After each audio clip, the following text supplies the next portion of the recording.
Et c'est ça qui est merveilleux, c'est qu'il n'y a pas besoin d'être jaloux les uns des autres.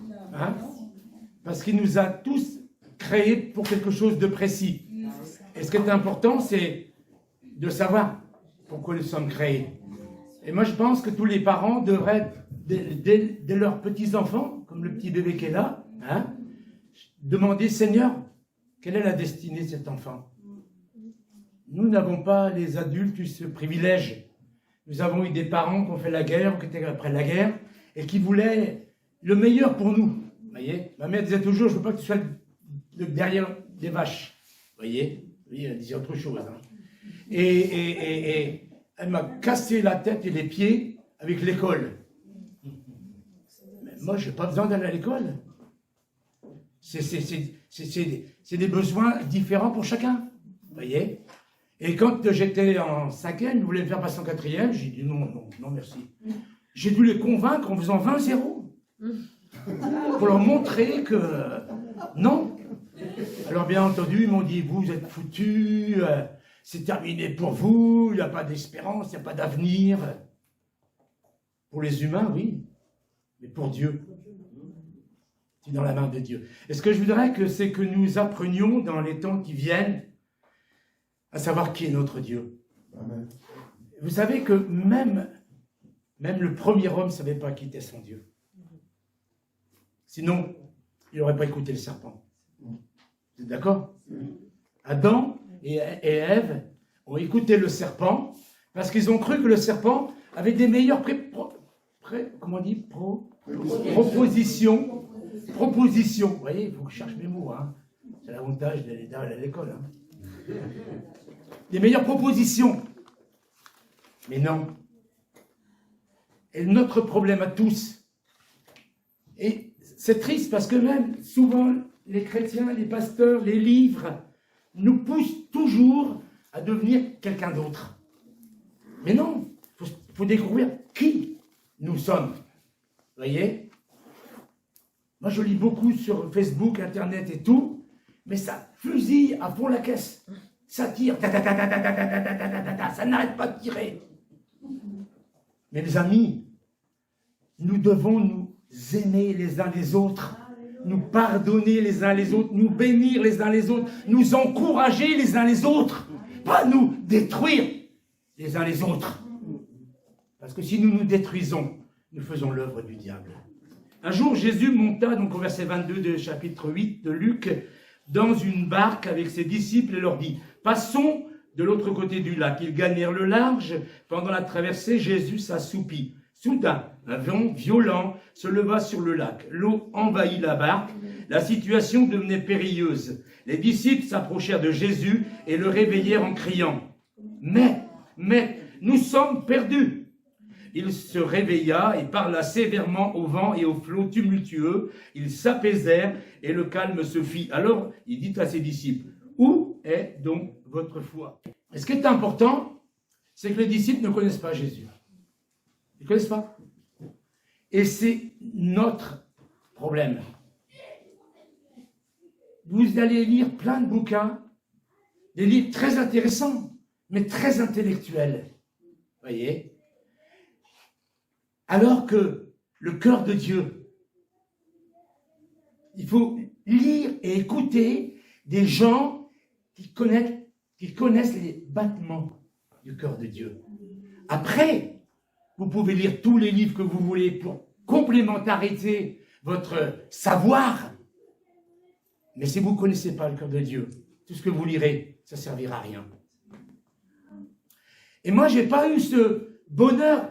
Je suis né dans une famille où ma mère me frappait, me traitait de diable, de bon à rien, et qu'est-ce qu'elle avait fait au bon Dieu pour que j'existe, et mon père se barrait, laissant sa femme me frapper. Donc l'amour, je ne connais pas.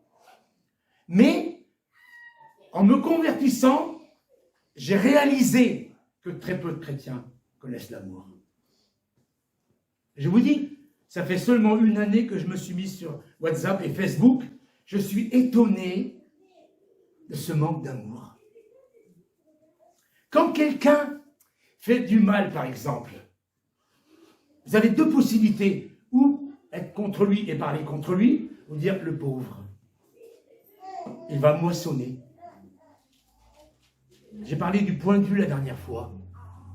Mais est-ce que vous savez que vous moissonnez ce que vous semez?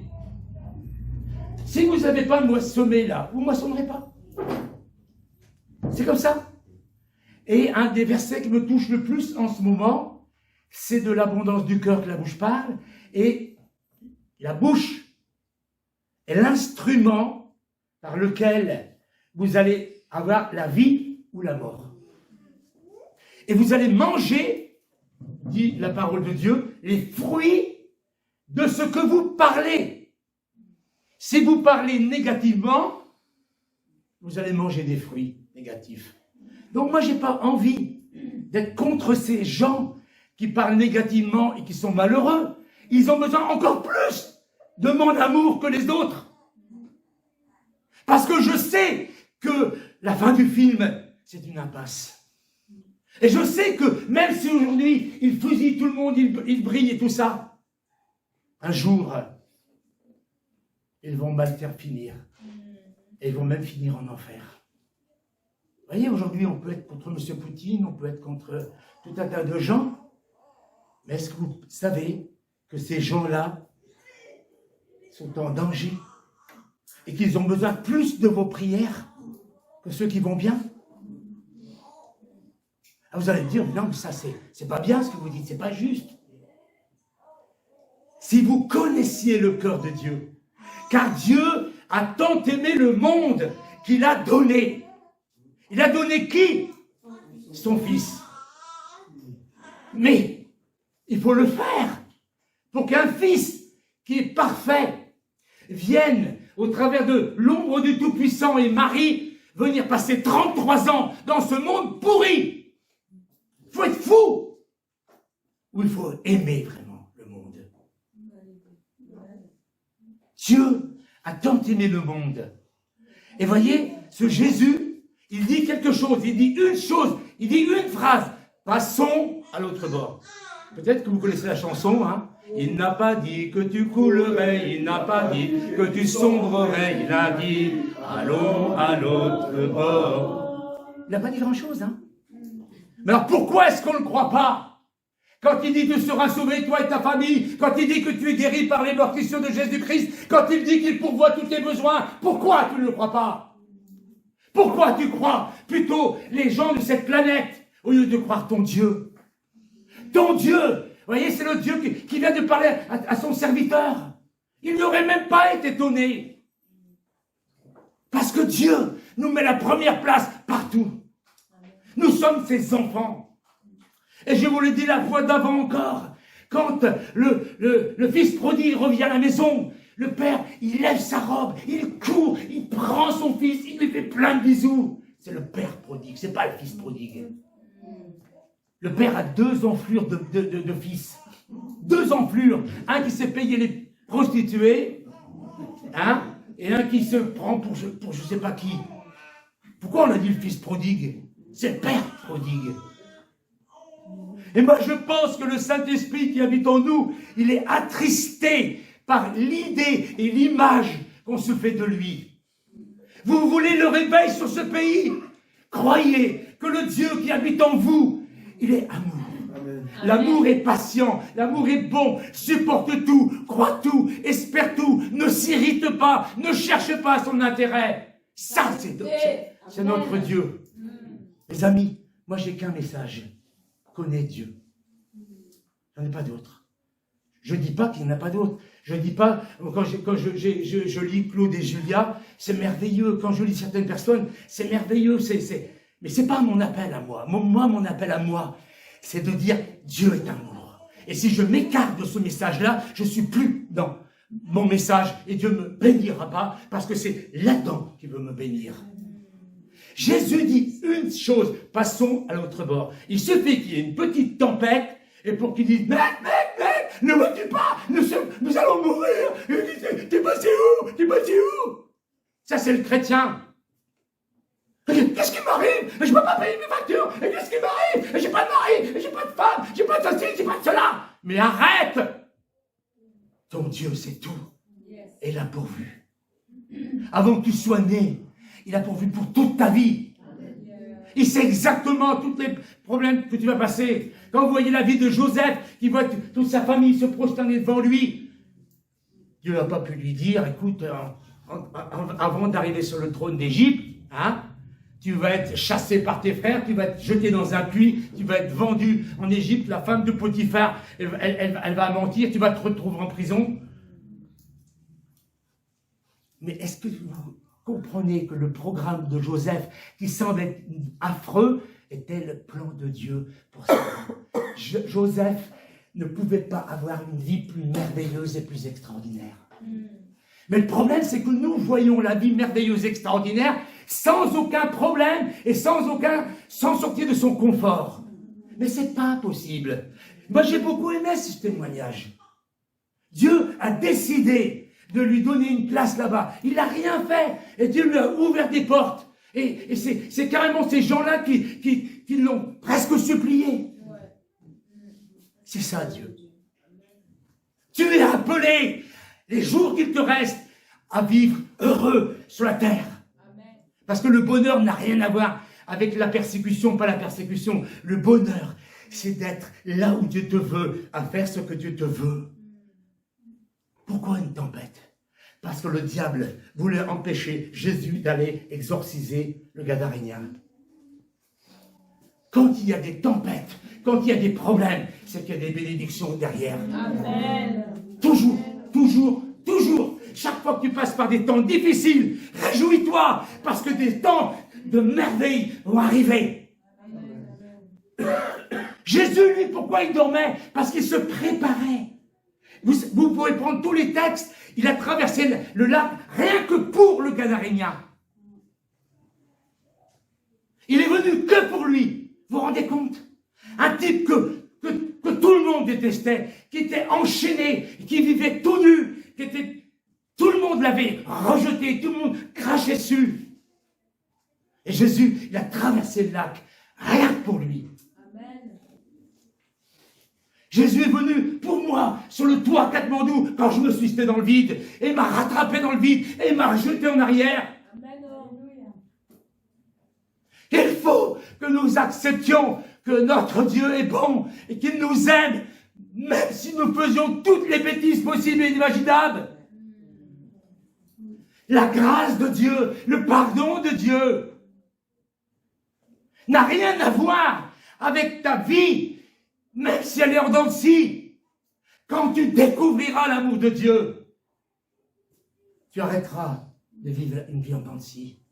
Dieu m'a donné une épouse, hein, et d'ailleurs, elle n'était même pas sûre que j'étais le type qu'elle devait prendre, un gars qui marchait pieds nus, qui mangeait avec ses mains, et qui était plein de poux, voyez, et quand je lui dis, Dieu m'a dit que tu serais ma femme, elle m'a dit, Dieu ne me l'a pas dit.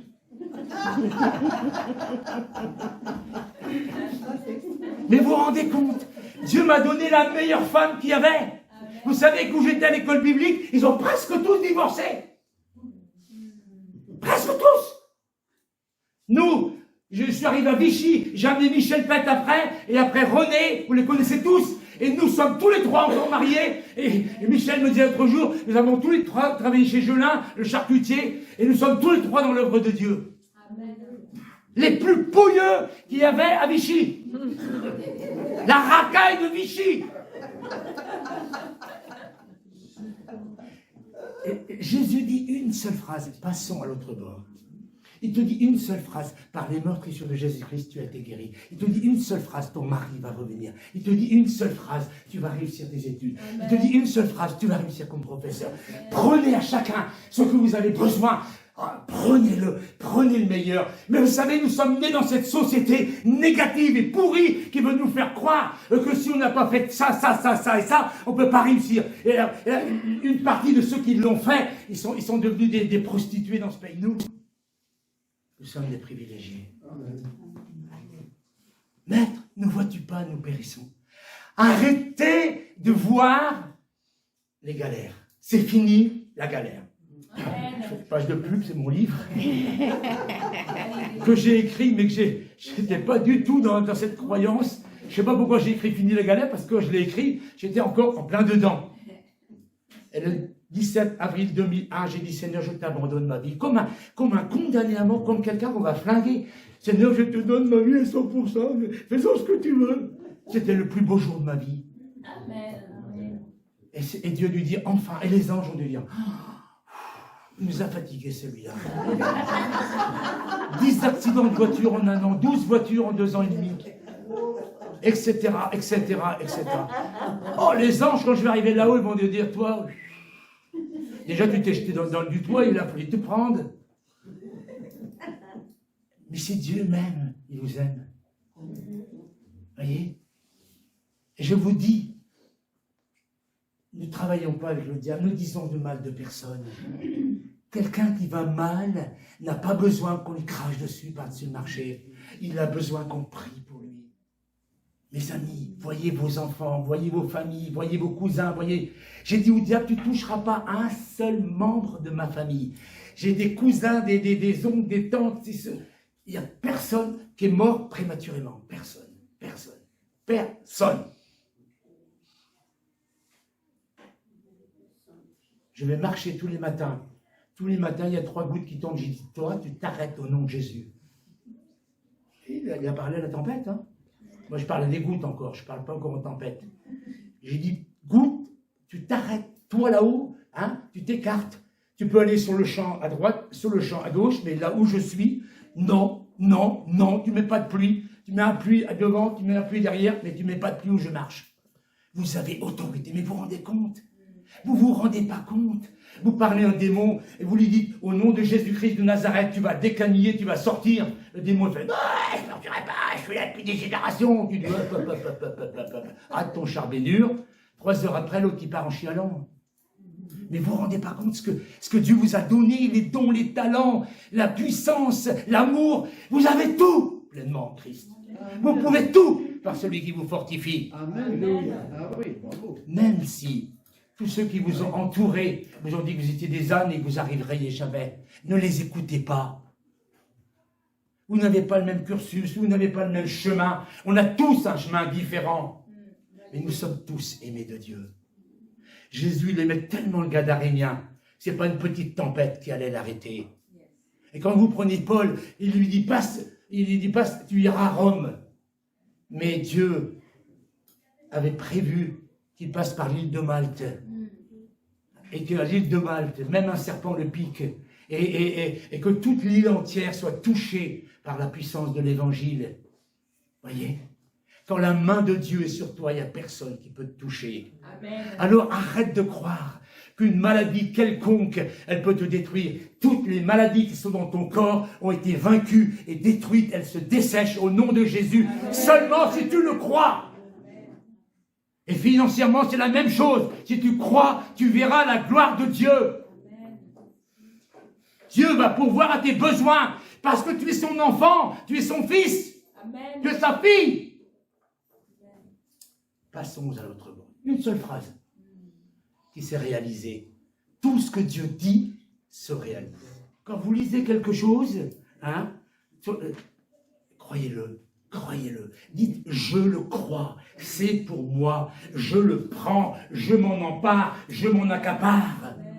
Que ce soit pour ma famille, que ce soit pour mes études, que ce soit pour le travail, que ce soit pour où je dois habiter, quelle voiture je dois acheter. Mon Dieu pourvoit à tous mes besoins selon sa richesse avec gloire en Jésus-Christ. Amen. Mais ce que le diable veut, c'est que dans ta bouche, tu dises le contraire.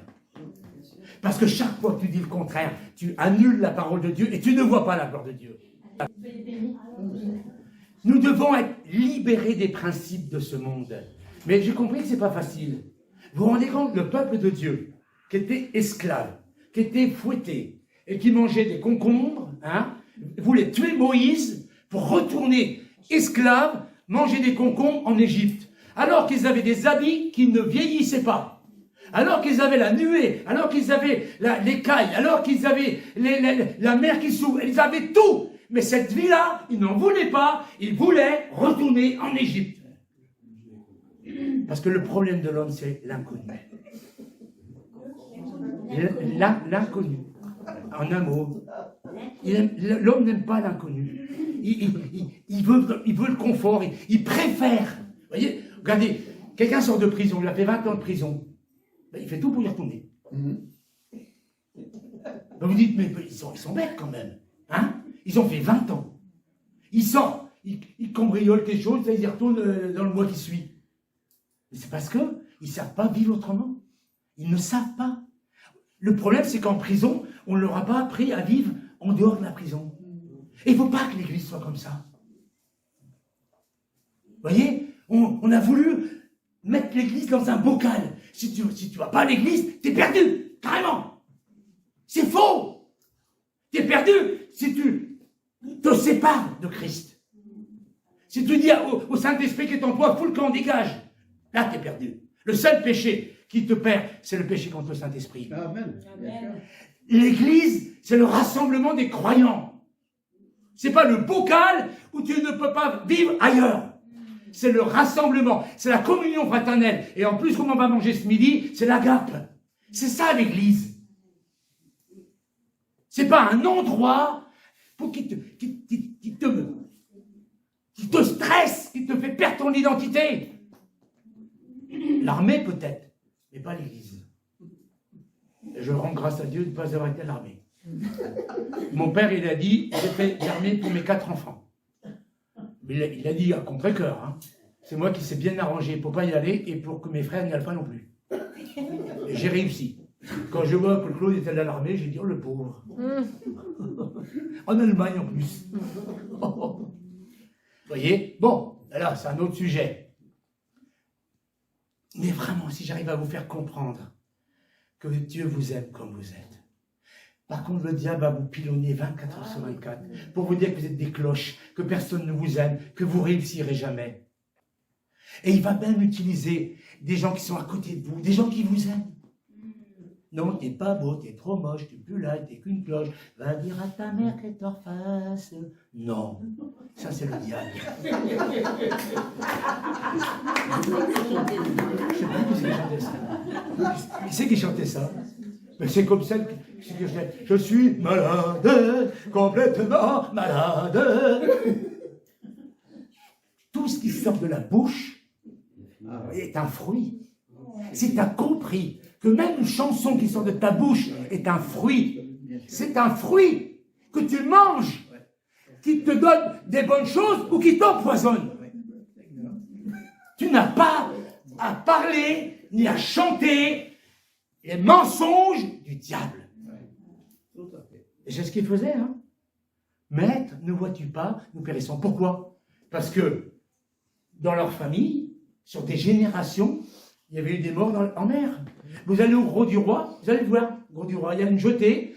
Au début de la jetée, il y a une femme hein, qui est comme ça, avec son enfant à la main. Hein, et au bout de la jetée, il y a toute la liste des marins qui sont morts en mer. Pour eux, tempête égale mort. Et nous avons ingurgité ces mensonges. Non, nous tempête veut dire grandir. Amen. Tempête veut dire nous approcher du Seigneur. Tempête veut dire connaître davantage le Seigneur. Je suis certain qu'il est en train de flipper en ce moment. Mais le frère qu'on aura dans 1 an, il aura grandi. Amen. C'est certain. Tous les chemins par lesquels Dieu nous fait passer, c'est pour grandir. Mais jamais Dieu a pu dire ça, ni à Moïse, ni à Josué, ni à personne, ni à Abraham. Abraham, vous vous rendez compte, il était Ur en Chaldée, hein, c'est l'Irak actuel, il était heureux, tout allait bien, il avait des troupeaux, il était immensément riche, hein. Il se marie, enfin, il fait un enfant à la mauvaise personne, après l'enfant qui fait, on lui demande de le flinguer. Ben, Dieu ne pouvait pas lui dire le programme. Dieu ne peut pas te dire le programme, parce que tu ne le supporterais pas. Mais tu dois savoir que toute chose concourt et travaille à ton bien. Tout. Dieu t'aime. Dieu t'aime et Dieu t'aime. Oui, tu souffres. Oui, tu passes par des chemins difficiles. Oui, tu as la trouille. Oui, c'est dur de vivre sur la terre. Mais c'est tellement glorieux de voir la transformation de gloire en gloire à l'image de Jésus-Christ. De voir quelqu'un qu'on a connu, de revoir 5 ans, 10 ans, 20 ans après, puis de voir qu'il s'est épanoui, qu'il est devenu plus heureux sur la terre. Ça, c'est l'œuvre de Dieu, qui achète une ruine et qui en fait un château. Amen. Dès que tu dis, tu fléchis les genoux, tu dis, papa, je demande pardon parce que je t'ai soupçonné de ceci, je t'ai soupçonné de cela, j'ai cru que ceci. Non, papa, je te demande pardon. C'est pour ça qu'il a choisi les choses folles du monde, c'est pour ça que les voleurs et les prostituées, parce que les choses folles du monde, les voleurs et les prostituées, ils n'ont pas une tête comme ça. Moi, je suis étonné, je suis malheureux. Je connais plein de chrétiens qui me disent « Oh, tu devrais écouter ce prophète, tu devrais écouter cet enseignant. » Je ne dis pas que c'est pas bien, hein, vous voyez, c'est des bonnes choses. Mais ces gens-là, ils ne parlent pas du cœur de Dieu. Parce qu'ils sont eux-mêmes divorcés, ou ceci, ou cela. Ils sont dans l'échec. Ah, ils ont une tête comme ça. Tout ce qu'ils vous disent, c'est parfait. Mais franchement, moi, personnellement, je m'en fous. Vous voyez? Ça ne m'intéresse pas. On peut me filer 1000 bouquins, j'en veux pas. Moi, je veux que les gens qui me disent Dieu est amour, Dieu est amour, Dieu est amour, Dieu t'aime, Dieu t'aime, Dieu t'aime. Je n'ai besoin que de ça. C'est tout. Vous voyez? Et il faut trouver l'équilibre. Merci Seigneur, nous à Clermont-Ferrand, on invitait toutes sortes de prédicateurs, on invitait aussi des intellos et tous ces gens-là, vous voyez, même des gens qui disaient mettre le voile. Hein. Moi j'aurais dit mettez les voiles, mais eux ils disaient mettre les voiles.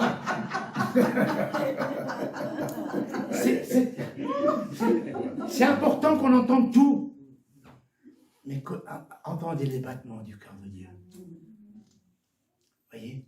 Je ne sais pas dans quel état d'esprit était Jésus quand il leur a dit « Où est votre foi ?» Où est-ce qu'elle est passée? Où elle est-elle? Ils avaient mis la foi dans la tempête.